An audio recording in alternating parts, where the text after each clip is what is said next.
माननीय सदस्यगण, अत्यंत दर्दनाक, पीड़ादायक, अमर्यादित आचरण से देखकर मैं हूं।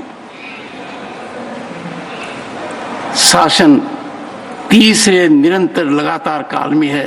6 दशक के बाद मैंने चर्चा की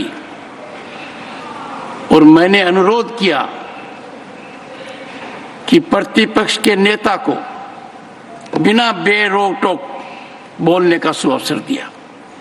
आज वो सदन छोड़कर नहीं गए हैं, मर्यादा छोड़कर गए हैं। आज उन्होंने मुझे पीठ नहीं दिखाई है, भारत के संविधान को पीठ दिखाई है।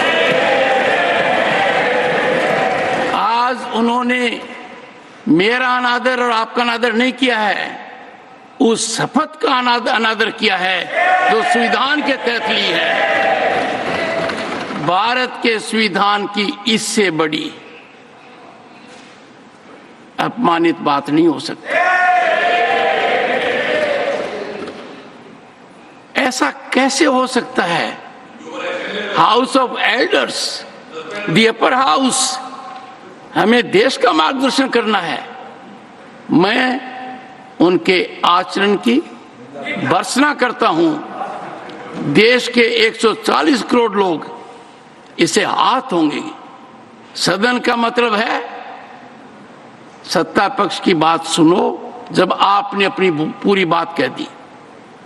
माननीय सदस्यगण, आप सब जानते हैं कल देर रात तक चर्चा रखी गई, हर सदस्य को मौका दिया गया। It is an occasion where they have challenged Indian Constitution, they have outraged the spirit of Indian Constitution, they have disregarded the oath they have undertaken. मैं इस कुर्सी पर बैठकर इतना दुखी हूं कि भारत के संविधान का इतना बड़ा अपमान, इतना बड़ा मजाक।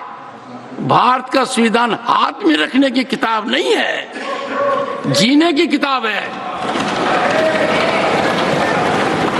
मैं आशा करता हूं कि वो आत्मचिंतन करेंगे, मंथन करेंगे, अपने दिल को टटोलेंगे और कर्तव्य पर आएंगे।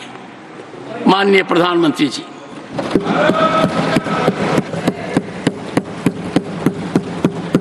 आदरणीय सभापति जी, आपकी वेदना मैं समझ सकता हूं। 140 करोड़ देशवासियों ने जो निर्णय दिया है, जो जनादेश दिया है, इसे ये पचा नहीं पा रहे हैं और कल उनकी सारी हरकतें फेल हो गई। तो आज उनका वो लड़ाई लड़ने का भी हौसला नहीं था और इसलिए वो मैदान छोड़कर के भाग गए हैं। आदरणीय सभापति जी, मैं तो कर्तव्य से बंधा हुआ हूं और न ही मैं यहां कोई डिबेट पे स्कोर करने के लिए आया। मैं तो देश का सेवक हूं, देशवासियों को मेरा हिसाब है।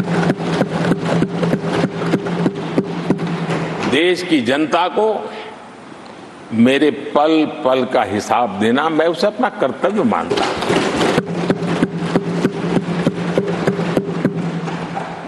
आदरणीय सभापति जी, वैश्विक परिस्थितियां ऐसी पैदा हुई कि फर्टिलाइजर के लिए बहुत बड़ा संकट पैदा हुआ। हमने देश के किसान को मुसीबत में नहीं आने दिया और हमने करीब करीब 12 लाख करोड़ रुपया फर्टिलाइजर में सब्सिडी दी है और जो भारत के आजादी के इतिहास में सर्वाधिक है। और उसी का परिणाम है कि हमारे किसान को फर्टिलाइजर का इतना बड़ा बोझ उस तक हमने जाने नहीं दिया। सरकार ने अपने कंधे पर उसको उठा लिया है।